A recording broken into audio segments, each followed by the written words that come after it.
मोदी सरकार को एक और सिफारती धचका पहुंचा है। बांग्लादेशी वज़ीर-ए-आज़म ने भारतीय प्रॉक्सी शेख हसीना की हवालगी तक भारत जाने से इनकार कर दिया है। बांग्लादेश ने वाज़ेह किया है कि भारतीय प्रॉक्सी हसीना वाजिद की हवालगी तक वज़ीर-ए-आज़म तारिक रहमान भारत का दौरा नहीं करेंगे।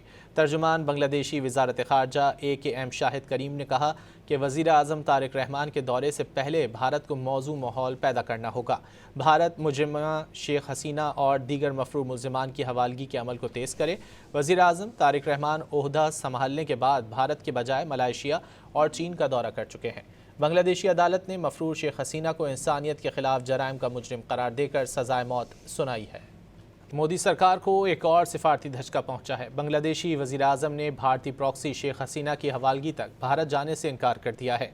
बांग्लादेश ने वाज़ेह किया है कि भारतीय प्रॉक्सी हसीना वाजिद की हवालगी तक वज़ीर-ए-आज़म तारिक रहमान भारत का दौरा नहीं करेंगे।